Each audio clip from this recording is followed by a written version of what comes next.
Hello, class, and welcome to our discussion on French decolonization in North Africa. I have to say, I'm very excited about this particular lecture. And I've gotten more comfortable doing these recordings on my own.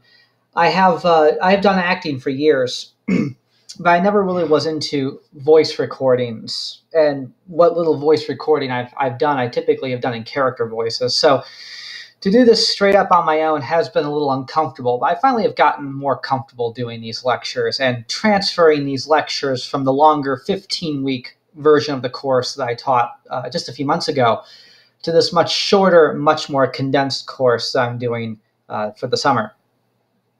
Again, as a reminder, this particular section in the 15-week form would have gone on for about 3 class lectures.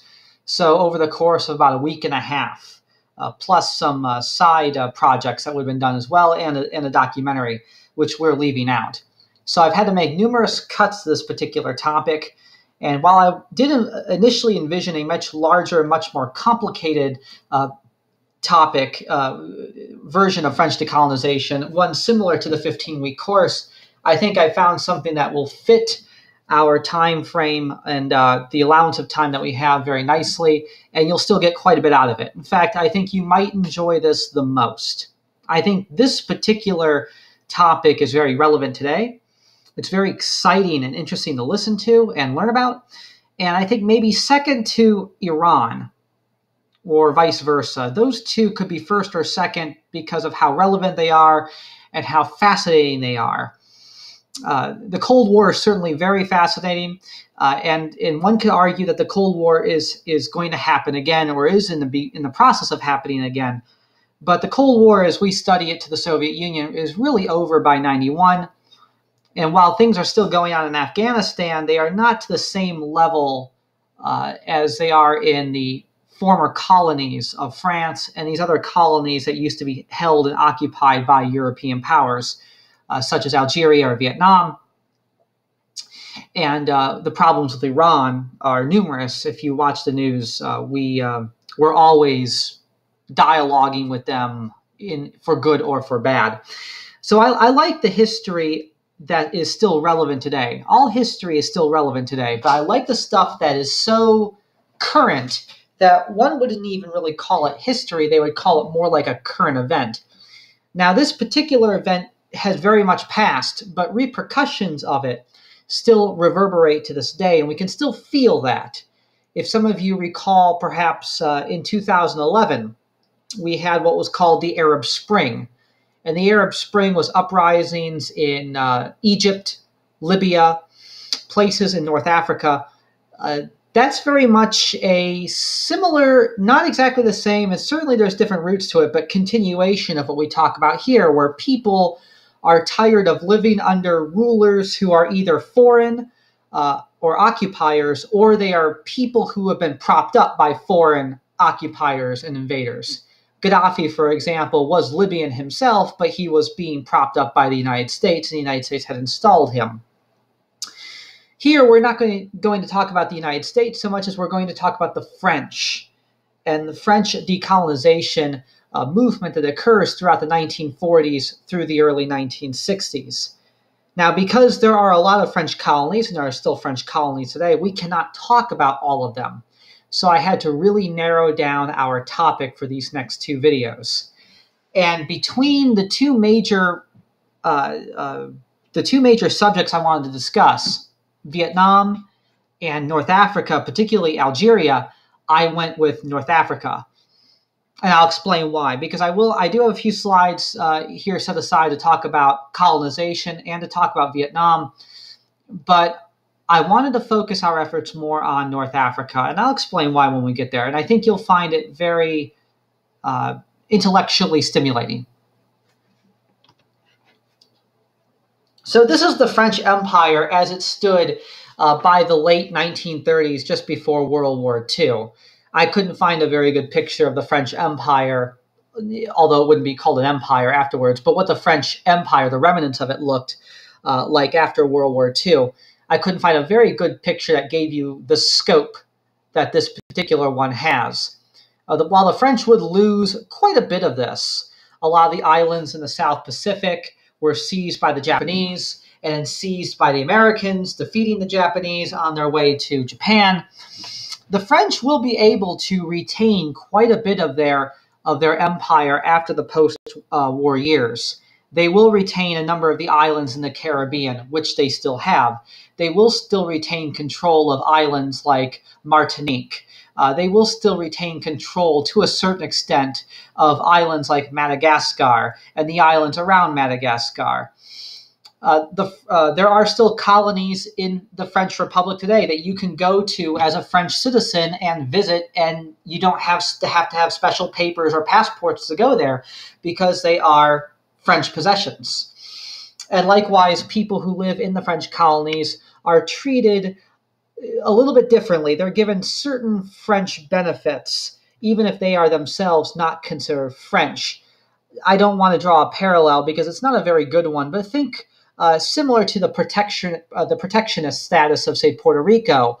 Puerto Rico is very different because Puerto Ricans are themselves Americans. They have American citizenship.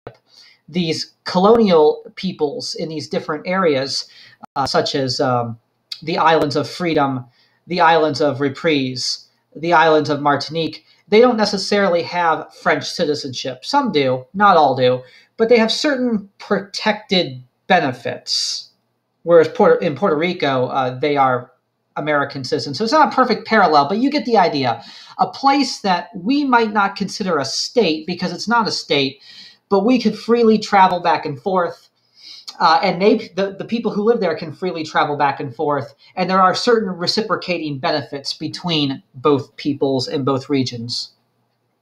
So this is the French Empire at the height of its power. There was no greater empire than the French Empire, with the exception of one, and that would be the British Empire, which was much larger.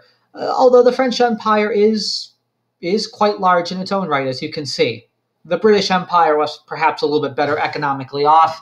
For example, the British Empire had India, whereas the French Empire had quite a bit of the Sahara Desert. Not much you can do there. Although the French Empire in the Sahara Desert area had access to trade routes to the Gold Coast and the Ivory Coast. So again, this is what empires are for. Empires are for the greatness of the empire itself, to be sort of a point of pride and bragging rights to other empires. But also there is a functional aspect to empire itself, and that is to control trade and to develop more lucrative trade and wealth for the people who live within the empire itself. So forgive the color change here in terms of the slideshow. I pulled these off of my slideshow on India, a section of the 15-week course I did not include for this 6-week course, although I would have loved to. Every one of these topics would have been great to talk about, but I left India behind. So what is colonialism? So colonialism, there are numerous definitions of colonialism, but colonialism, the way we use it here and the way it's used in this particular topic, will be the subjugation and exploitations of peoples in other regions, in other distant lands, by some sort of outside power or authority that receives a benefit from the exploitation of the people or the natural resources around them. This does not always have to be a country. One could argue that, say, Coca-Cola, who owns a plantation to grow coca beans and sugar in South America, could be a form of colonial exploitation because they own land, they have a secret police force, they buy water rights, and they neglect the poor, and they use the poor to work in their factories. That could be an example of colonialism. But our traditional definition of colonialism will always involve some kind of state or country, an empire. The United States could be one of them, Great Britain, Spain, France.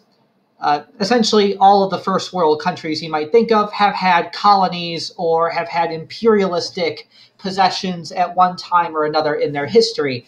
The French had Vietnam, and they also had North Africa. Spain controlled Mexico. Spain also controlled pretty much all of South America.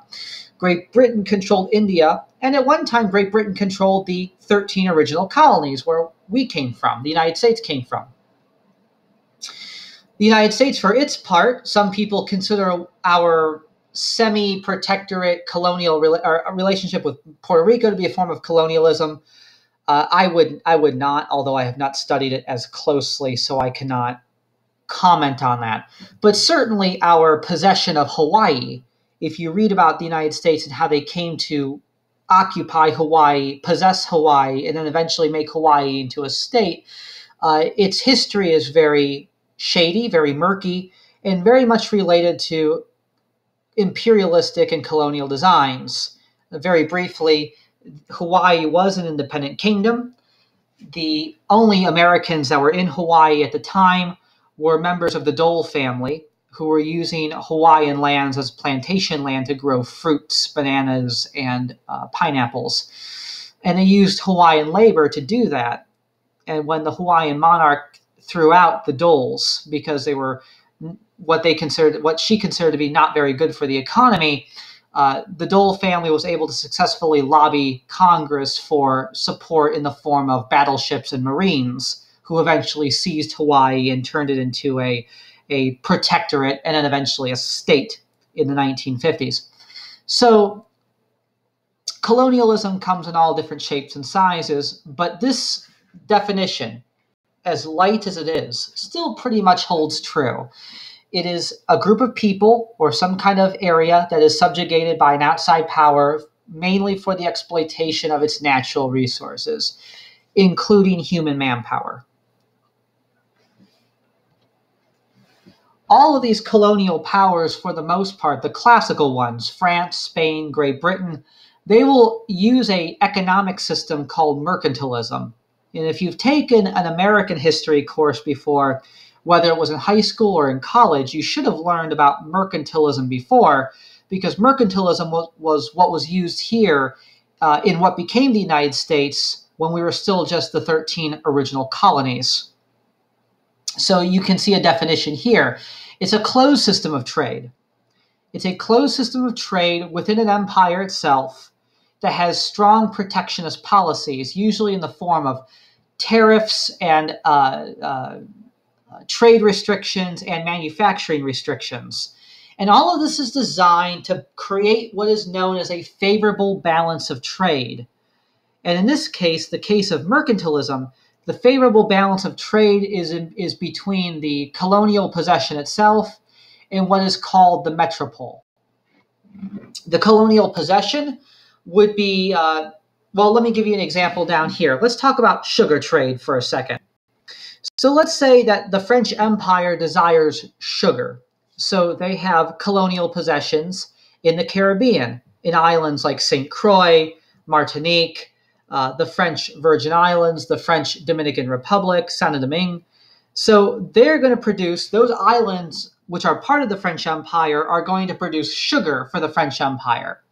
But that sugar, which is produced on French islands, are only going to be sold to French merchants. And then the French merchants are going to sell their sugar back in France.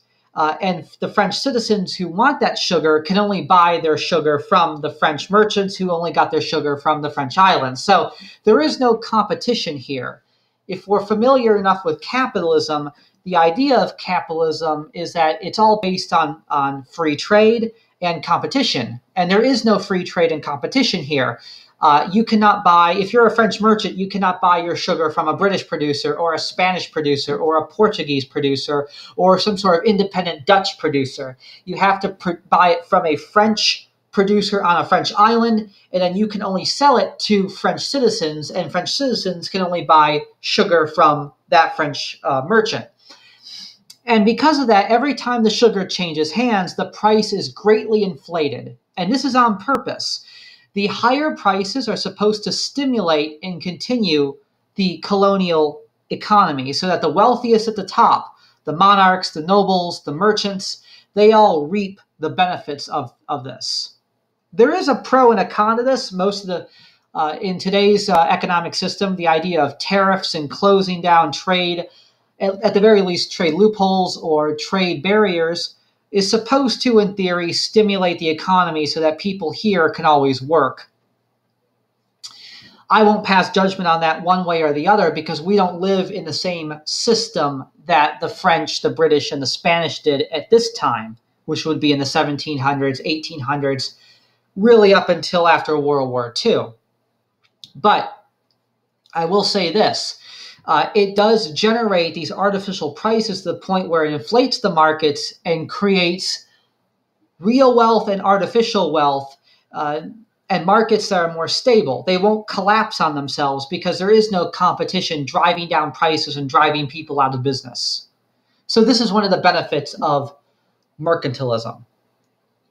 Now, what do I mean by the metropole? I don't know if I sufficiently explained this. So the metropole, if I just back up for a moment here, if we look at the French Empire and say, let's look at Vietnam. So here's Vietnam right here, this long skinny line, and this little bulge out to the side is Cambodia, and Laos is further up here. These three countries, these three lands are part of the French Empire. They are French colonies.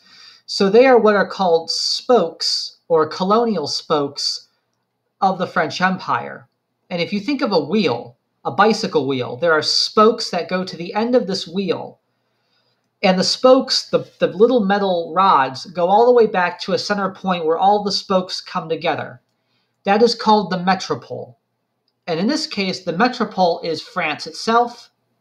And even more specifically, the metropole is Paris, where all of these decisions are made, where the seat of power is. The metropole of the British Empire is Great Britain, with London as the key point where all the spokes come together. And if you want to call the United States an empire, all of the little protectorates like Puerto Rico or the Philippines or the Marshall Islands, all of these little lands that are controlled by the United States, they all lead back to the United States itself, and specifically they lead to Washington. So that's how this works.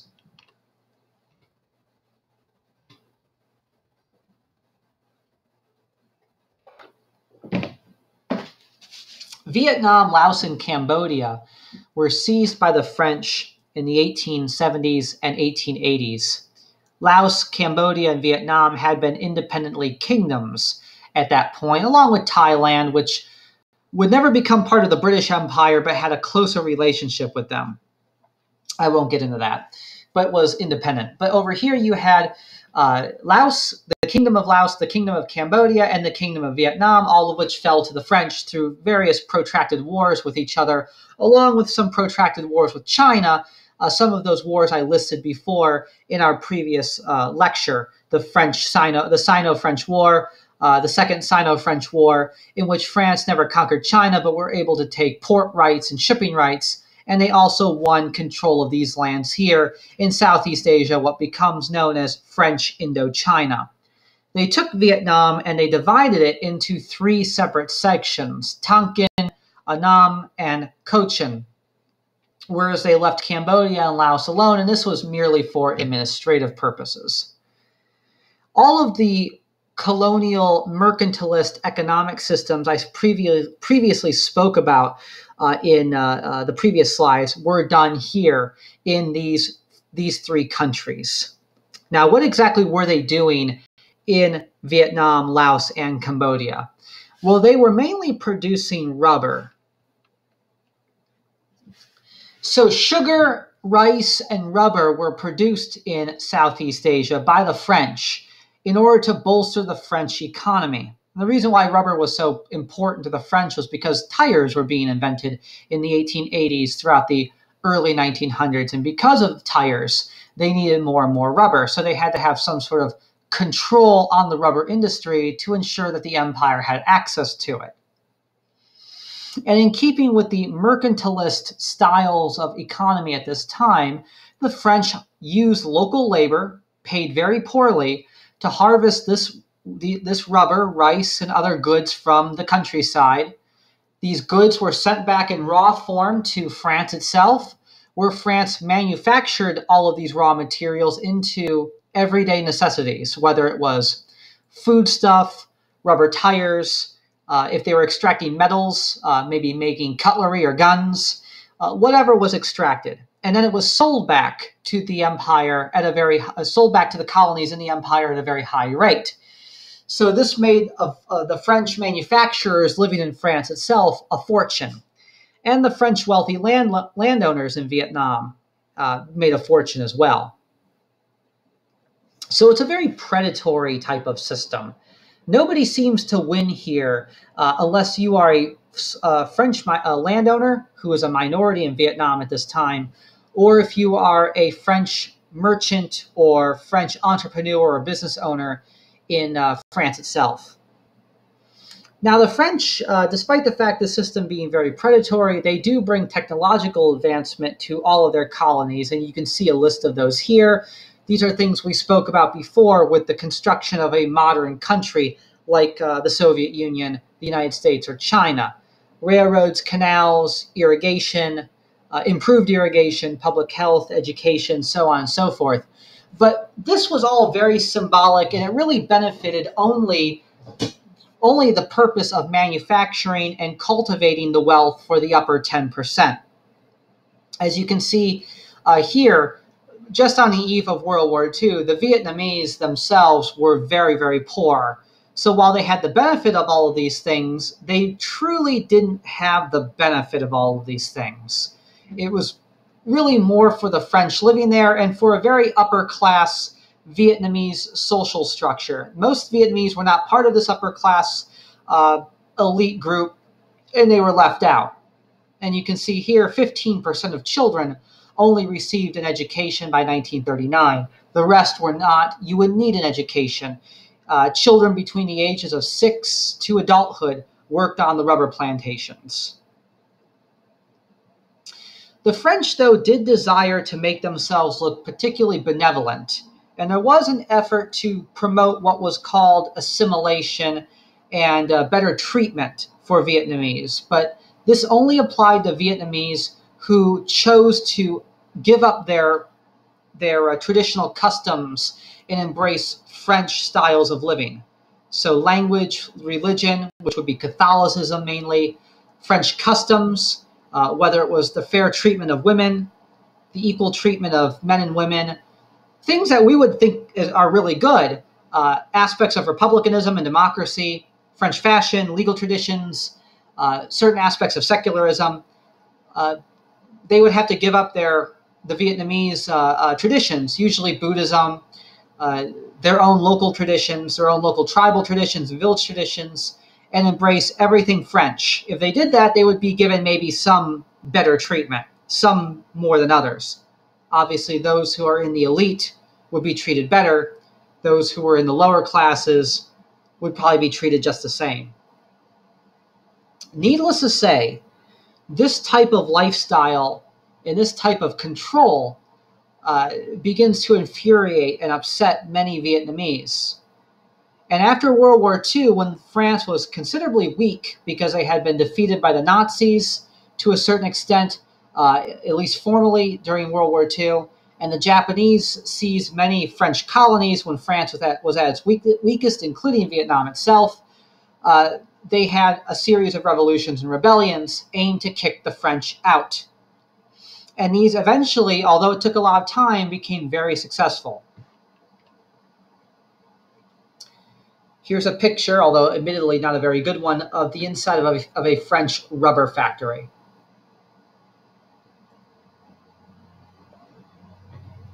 This is where raw rubber was packed, was cultivated, packed, spun, and eventually sent to France itself to become manufactured goods.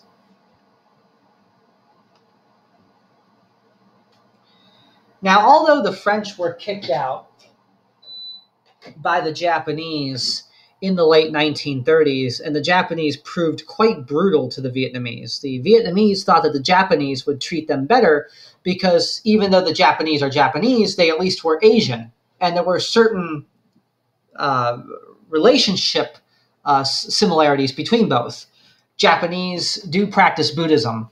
Japanese do have ancestor worship, and so do the Vietnamese. Japanese appreciate martial arts and have certain legalistic and philosophical traditions. But the Japanese proved very brutal to the Vietnamese. And so when the French fought to get back into Southeast Asia, with the help of the British and the Americans, of course, the Vietnamese assisted them on the agreement that the French would pretty much leave them alone when the war was over. But the French didn't. And this is actually a very interesting point. I mentioned this during the Cold War shows, that World War II and the post-World War II age saw the collapse of empires. Some of these were more violent than others. The British certainly have violent encounters with their imperial peoples and do try to hold on to some of their possessions, such as Palestine, where the British eventually go to war with the Israelis, and the Israelis use guerrilla tactics and terrorism to eventually push out the British army and also the Palestinians in addition to that, and create the modern state of Israel in 1948. The British also have conflict in the Falkland Islands in the 1980s. But the British, although they had conflict, say, in countries like India, it manifested mainly in the form of protests like starvation, bread riots, silent protests, silent marches, very similar to what we would call our civil rights movement. This would be led by Gandhi. The British are able to eventually give up India because there are people who simply don't want to hold on to it anymore. So they give up India, and they also create and relinquish what's called Pakistan for the Muslim Indians, who are now called Pakistanis.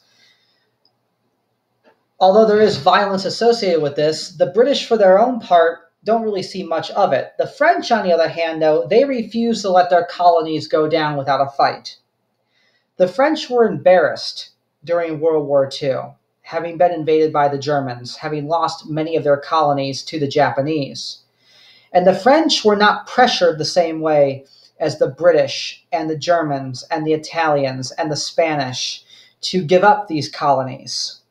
And the Americans did not really press the French to do it as much either, even though the Americans were not interested in promoting colonialism. The reason why the French refused to give up these colonies is because they felt that they were entitled to take these colonies back. They needed that victory. They needed those possessions back to re-stimulate their economy and to also remind themselves that the French, as a people, have an illustrious past of conquering and holding power. They were shamed during World War II. And so holding on to their colonies was both for pragmatic and financial reasons, as well as for psychological reasons. The Americans will eventually come to prop up these attempts to hold on to these French colonial powers, mainly to fight communism. Because one thing you can say about the French, even though they were not the best colonial rulers, even though they could be rather heavy-handed and in some cases very tyrannical, they were anti-communist. And so the United States was willing to prop up these French colonial possessions in order to keep out the Soviet Union and China. We are heading into the midst of the Cold War now, the 40s, the 50s, and the 60s. And so everything from the Korean War to eventually what becomes the Vietnam War are going to be part of this obsession with containment and the eventual defeat of communism itself. At least that was the hope of Truman and Eisenhower. So getting back to the slide at hand, we have the French Indochina War between 1946 and 1954. Now you're wondering probably, is there a second Indochina War? Yes, there is. It's called Vietnam. So the French Indochina War, or the first Indochina War, which is also called the French Indochina War, is essentially Vietnam Part 1.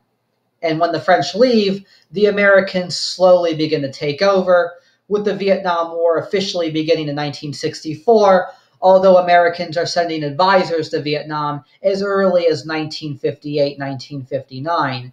And these advisors are training and organizing anti-communist Vietnamese to fight against the communist Vietnamese, and then we get pulled into it, and the Vietnam War happens. So this is almost like one continuous war from 1946 until 1975. But it's the French part that we're interested in right now. The First Indochina War is fought for 8 years between 46 and 54, between the French and the Vietnamese, and specifically the communist Vietnamese, under the control of Ho Chi Minh. He commands a North Vietnam or a Vietnamese Communist Army that we would call the Communist Army of Vietnam, but you could also call the soldiers the Viet Minh. Now, during the American Vietnam War, we would call these Viet Minh the Viet Cong. The Viet Cong and the Viet Minh aren't exactly the same types of people. I'll explain in a second. The Viet Cong were farmers who wore civilian clothes and fought for the Vietnamese army in the southern part of Vietnam against Americans. The Viet Minh did exactly the same thing. They were not regular soldiers. They didn't wear uniforms and helmets, but they were farmers who were well armed and well trained. But they didn't fight in the South against the Americans. They fought in the North against the French. Both of these sides, the French and the Vietnamese, are going to be backed by their wealthy benefactors. The Soviet Union and Communist China are going to back Vietnam because they are communist, and the United States are going to back the French. By the end of the French-Vietnam War in 1954, the United States is footing about 95% of the bill. So the French are mainly fighting as proxy soldiers on behalf of American interests by that point. The United States shells out considerable wealth to keep the French in Vietnam in order to keep the Soviet Union and the communist Vietnamese out. This is like the Vietnam War, pitting modern technology and mechanization like helicopters and tanks against sound guerrilla warfare. And I was going to put down guts and courage, but I didn't want to make it sound like the French themselves or the Americans that came later didn't have guts or courage. But the Vietnamese are fighting for their homeland.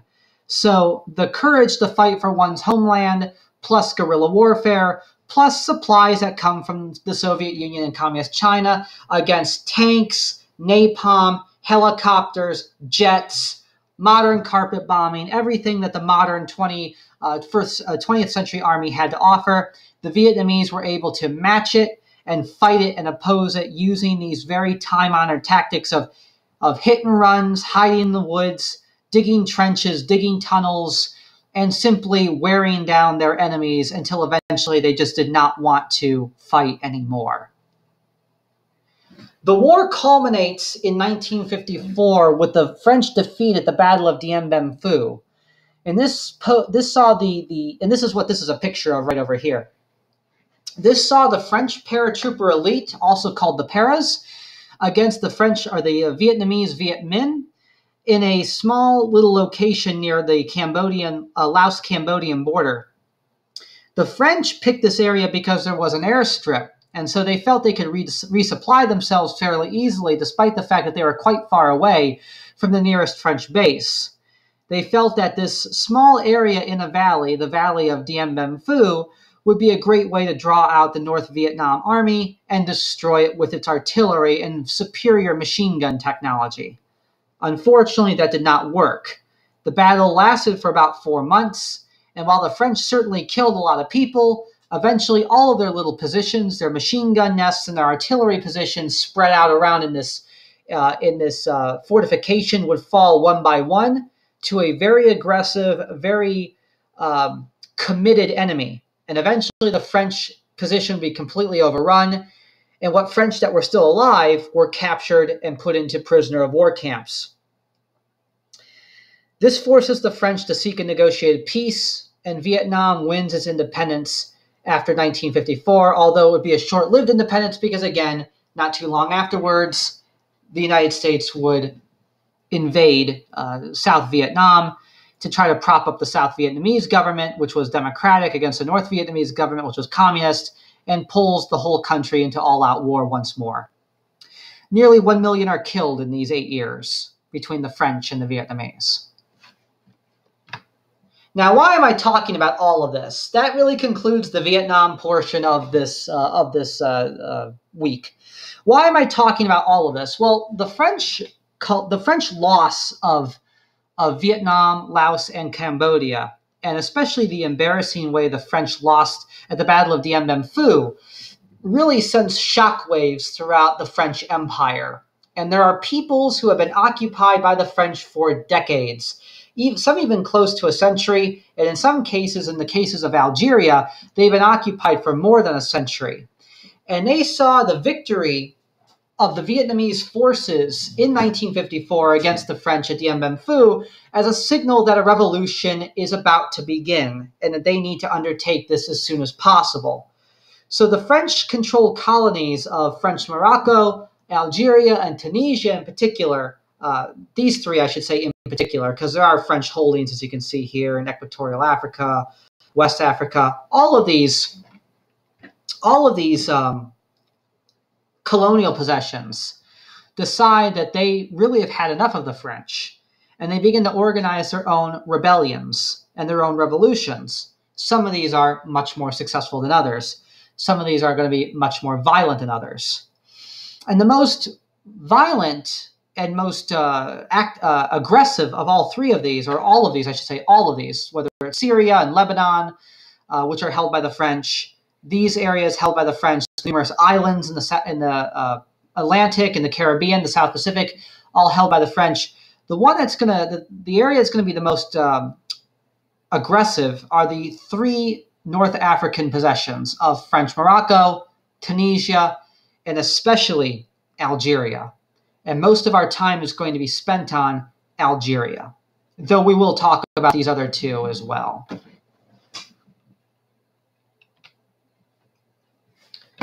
French North Africa is dominated by Algeria, Morocco, and Tunisia. Now, traditionally, and going back to Napoleon, the French had also controlled Egypt and Libya on top of it, but they would eventually lose those to the British. And while Egypt will switch back and forth from time to time, mainly French Africa as a stable consortium of French power are these three countries, Algeria, Morocco, and Tunisia. They are all French colonies, though they are all treated a little bit differently. They all have very long histories, far older than, say, most of the other colonies in the New World. These areas in the Saharan Strip were dominated by some of the greatest and most advanced civilizations of their time: Carthage, Rome, Byzantium, the Moorish conquest by Islam, the Islamic Ottoman Empire, so on and so forth. They had connections to the Egyptians. They had connections to the Greeks. They had connections to the great kingdoms of sub-Saharan Africa, like the Malians, Ghana, Songhai. They traded mainly, as you can imagine, in this part of the world, with the exception of this thin strip to the north here in the Mediterranean region. Most of the land in this part is very arid and desert-like, so you can't really grow anything here. So mainly these are trading people and merchant people, and they made their money by trading the goods from Asia and the goods from Europe and the goods from sub-Saharan Africa to those other regions. So they were a trade crossroads. Silk, spices, cloth, rugs, fruit, slaves.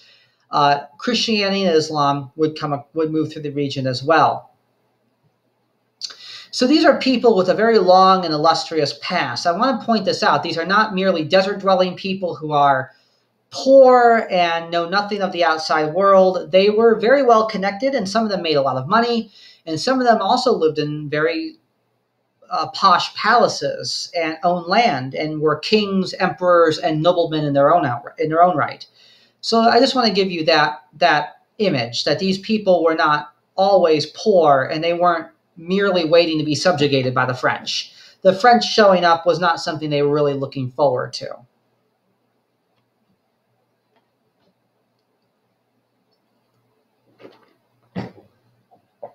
France begins to build its empire in the the French really begin to build their empire in the early 1700s, what we would call an empire today. But the concerted effort to build a modern empire begins in the 1830s, spreading from North Africa, all in the sub-Saharan Africa, over to the Middle East, and eventually they get over to Asia, into Indochina and China itself. One of the first places the French take is Algeria, taking Algeria in 1869, and the only reason why Algeria is taken is because of its strategic purposes. The French want to use Algeria as an area to have a naval base and build military bases there in order for them to strike Egypt to seize the canal, strike Morocco to take the ports along the southern half of the inlet to the Mediterranean Sea, and to eventually move into sub-Saharan Africa and over towards the Persian Gulf. A lot of very lucrative trade is done there, and they're in competition with the British. So they're trying to take this either from the British or take it for themselves in order to keep the British from taking it and making more money. Again, this is very much a competition between power players. The British and the French are thinking very little of the people on the ground in these regions when they go in. So they take Algeria in 69, they take Tunisia in 81, and they take Morocco in 1912. Morocco is a kingdom, and it will always remain the kingdom of Morocco. They're able to kind of negotiate a little bit more power with the French, giving up their autonomy, giving up their right to be an independent kingdom in exchange for a little extra autonomy. But Algeria and Tunisia, and specifically Algeria, will be held much more tightly by the French. And it will continue to be held tightly until the 1950s and 1960s. So again, imperial gamesmanship, you can see down here against the British, also the Italian, and to a certain extent the Germans as well. And the French, for the most part, are doing very well. And they do in North Africa what they would do in China and Vietnam, exploitation and mercantilism in order to grow their wealth in colonial economy. Colonies don't pay. Colonies need to pay for themselves. The money for them doesn't come out of the middle of nowhere. Here's a good picture. Just so, again, I know I showed the picture before, but I just want to give you an understanding of what this looks like. So here's Tunisia, here's Algeria, here's Morocco, and here's France. So it's not too far away. All you have to do is cross the Mediterranean Sea, and boom, you are in Algeria, and Tunisia and Morocco are not too far away. The only thing keeping this from being a straight shot is that Spain kind of leans over to the side here. Other than that, they are pretty much across from each other, almost as clearly as the way, say, Ohio, where I'm from, is right across from Ontario in Canada. Just a body of water separates the two areas. But there's a lot of difference between the culture here and the culture here. But the French aim to rectify that.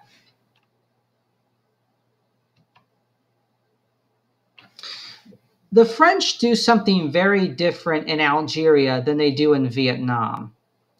In Vietnam and the islands in the Caribbean and the islands they have in the South Pacific and a number of the other places they have as well, they send French merchants, noblemen, business representatives, and people who are willing to manage plantation estates to these areas to live with their families as almost like noble lords. So there are French in Vietnam, but they're either military officers or they're private citizens who live like noblemen, owning these large plantations on which rubber and sugar are cultivated. But apart from that, there are no French really in these areas. Algeria is going to be very different. Same with northern Tunisia. The French in 1869 are going to encourage immigration. And they're going to send people who don't have a lot of land or a lot of money in France to these parts to settle, very similarly to the way the British sent representatives and colonists to Virginia and New England. So these French colonists, called colons, would settle Algeria and essentially create French towns and French cities for themselves. It would bring a lot of French culture and French ambitions to the region. And you can see I have some examples of this here. The French colons come in along with the French army, and they live in these areas in the northern part of Algeria. The northern part of Algeria, this is a weather map, a climate map, is the most sensible part of Algeria. You can see that the red part is pretty much hot desert, but this area up here, the gold in particular, the yellow here, is mainly Mediterranean type of land. So it's like going to Italy or the south of France. You can grow things there. They grow food, they grow grapes, they make wine, they have resorts. They really turn northern Algeria into an area that looks like the south of France. It looks like a resort community. And the colons live in this area clear up until the 1960s and 1970s. So northern Algeria becomes heavily dominated by French citizens, the way that Virginia became dominated by British citizens until the Revolution. You can see the population shift here. 1911, we have a little over 5.5 million people living in Algeria as a whole, the entire country. Nearly 1 million of them are French, and a little under 150,000 French live in Tunisia. This is it's a minority, but it's a significant minority because it's a French colony. So these French people have all of the power, and they control some of the best lands in the northern part of these regions. Because again, you can't really do much agriculturally in these parts here, which are dominated by desert.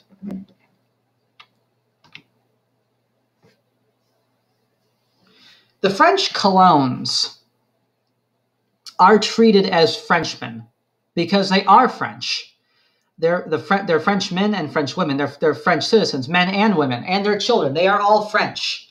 And because they are French by birth, by race, by ethnicity, they enjoy all of the power and privileges of French citizens. They have representations in the French House of Representatives. They're deputies and senators. They have representatives that travel back and forth to Paris, representing the interests of French Algeria. In Algeria, they are governed by French law. French colons can travel around without special papers to Morocco, to Tunisia, to other French colonies, and to France itself. The Arab Muslim locals, on the other hand, though, the people who make up the majority of Algeria and Tunisia and Morocco, they don't have quite the same benefits. In fact, they're treated as second-class citizens in their own homeland. They are conquered people. They are subjugated people. There are no Arab Muslims allowed in the representative body of the deputies and senators in the French government. They don't have the same access to French neighborhoods that the French have. A lot of these French communities are segregated between the French and the non-French. The non-French can go to these places, but they have to leave at a certain time. And they have certain further restrictions that to us might sound a little bit, okay, let me rephrase that.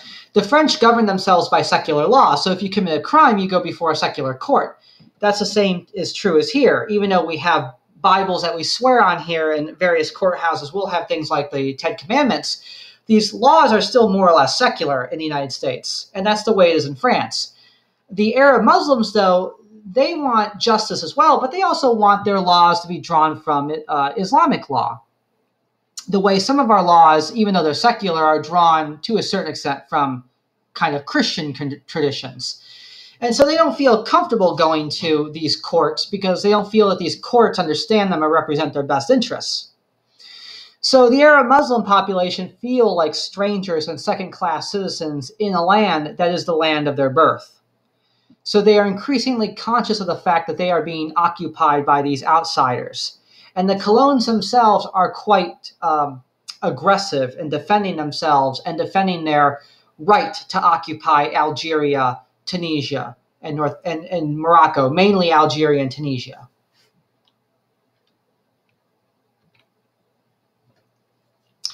This is a great quote by a French Cologne commissioner, and you can really sense how aggressive the French were here in Algeria. And this is something they don't even do in Vietnam. There's this obsession with conquering. And they certainly saw the Vietnamese as being conquered, but they saw the Vietnamese as being tools to their own wealth, and they could really care less what the Vietnamese did.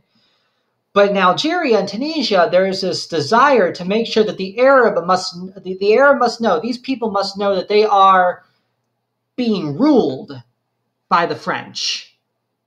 So the Arab must accept the fate of the conquered. He must either become assimilated into our civilization or disappear. So this is a very aggressive policy that the French are going to undertake, a policy known as assimilation. The United States tries assimilation in the late 1800s and early 1900s, really into the 1940s with Native American populations. trying to dismantle the reservation system and stripping away by law their right to raise their own children in traditional ways and to use their own native languages and native religions. That happens in a similar way here in Algeria. The French don't force it the same way the Americans did in the 1880s with American Indians, but they make it, to use a line from The Godfather, an offer they can't refuse, an offer the Algerians can't refuse. The French place very strict reforms into Algeria and Tunisia to encourage Algerians to become French themselves. And this is the same as we saw in Vietnam, but on a much heavier scale, embracing French legal traditions, learning French politics, learning the French language, being trained in all matters French. The French focus on the upper-class Algerians, hoping to create a class of leaders who will eventually have this, by tradition, will let this filter down to the poor. Here's a picture of an Algerian child learning French in what is clearly a French-style school, a European-style school with a European instructor. And they will pass a series of laws as well to try and, again, encourage assimilation by those who are holding back. So we have the Ordinance of 1944, which gives Algerians who become French citizens, or gives citizenship to Algerians to 8.5 million, or 65,000 Algerians out of 8.5 million. I'm sorry, I'm looking down at the one at the bottom here. It's a very, very, very, very, very, very small number, and one could argue it's a token number. But it's an attempt to try and bring the Algerians into the French fold as Frenchmen, turning these Arab Muslims into Frenchmen, into French people. The Organic Law was passed in 1947, and this tries to give certain financial benefits to Algerians who voluntarily become French. Easier to own property, to get loans, to open businesses, things of that nature. And there was a certain capitulation to the Algerian Muslim population. They do create a college, a university, a college, I should say, a body, a legalistic body of Muslim representatives that could be fitted into the Algerian General Assembly, which is itself mostly French and controlled by the colons, but it's a very weak Muslim college. It's a very weak body, and it can't really do much. It's there merely as a token, as an olive branch, to show that they are trying to embrace the Algerians on their own terms, but they're clearly not, as you can see by these efforts up here. Assimilation is going to ultimately fail, though. And there's a couple of reasons for this, and it's not entirely the fault of the French, and it's not entirely the fault of the Algerians themselves. There are Algerians who are interested in assimilating, and there are French interested in assimilating the Algerians as well. But there are just too many differences between the two that really lead them down the path to complete failure. First and foremost, culturally speaking, the Algerians, the Tunisians, and the Moroccans were different. They are monotheistic people, but one group is Islamic and the other group is Catholic. And the French, although they are very Catholic, they do embrace secularism in their government. And the Muslim people are not comfortable with secularism in their governments. So in that sense, they will never fully be able to feel comfortable living in this French-style society. And that's not to say that there aren't Algerians who are interested in this. Not all Algerians, not all Muslims are even practitioners of the religion. Like today, some people might be Catholic, but that doesn't mean they go to church. But there's still enough of a Muslim population and a Muslim tradition here that would make this very uncomfortable for them. And so they're not interested in living in this secular society based on French culture and maybe rooted in a Catholic religion. The French themselves also have a problem with this. There are two groups of French and two groups of thinking on assimilation: hardlining conservatives and leftists. Hardlining conservatives don't want the Algerians assimilated into French culture because they fear that assimilating the French, I'm sorry, my mouth is not working right today. Assimilating Algerians and Muslims into French culture is going to pollute and destroy French culture from within. that whatever makes France French and whatever makes the French people French themselves is going to fall apart by letting these outsiders into the club, so to speak. So they are against assimilation from the get-go. We would call this almost xenophobia, the way certain British Americans were afraid of letting the Irish into their inner circle because the Irish are Irish and the Irish are Catholic, and the Irish are not the same as the British. This is true for this. The French see the Algerians as not being the same and would never even try to change to become French. So they want to keep them out. The leftists want to keep them out too, but for entirely different reasons. As you can see here, the leftists are going to gravitate more towards socialism and communism. And as we spoke about in the first week, socialists and communists, though they don't necessarily practice this themselves, they are typically anti-imperialist and anti-colonial, and they see assimilating Algerians as being nothing more than a form of colonialism and imperialism, whether it's physical or cultural. Luckily, these two groups, A and B, are minorities. The majority of French citizens are interested in various forms of assimilation, whether it's full-blown citizenship or some kind of middle-of-the-road approach. But their voices are just not strong enough. Lastly, the third and final group that really keeps assimilation from happening are the French colons themselves, the French that live in Algeria and Tunisia and control a lot of the economy and control a lot of the power.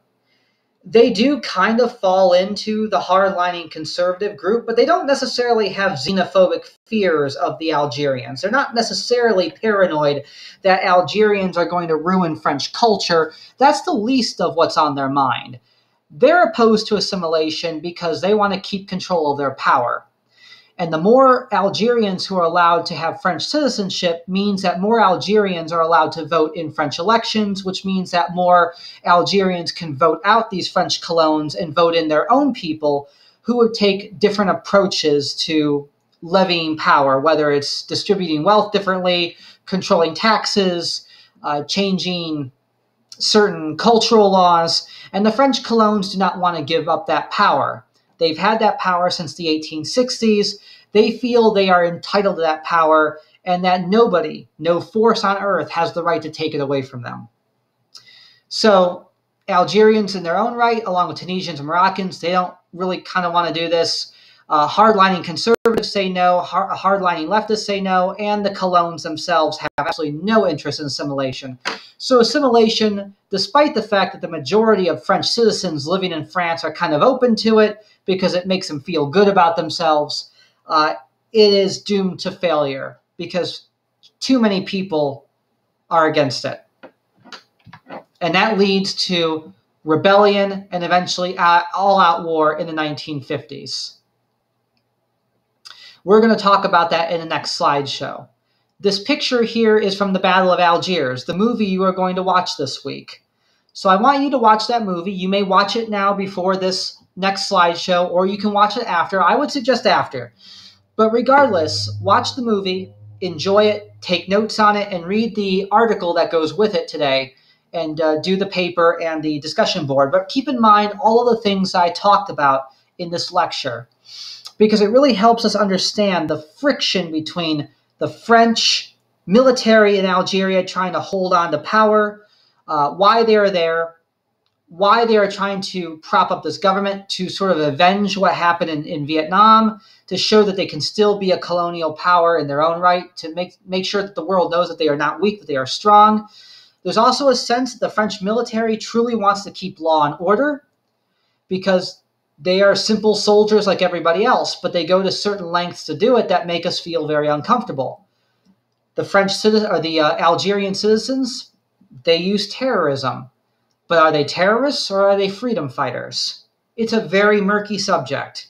I want you to pay attention to this as you watch the movie. I think you will really enjoy the movie too.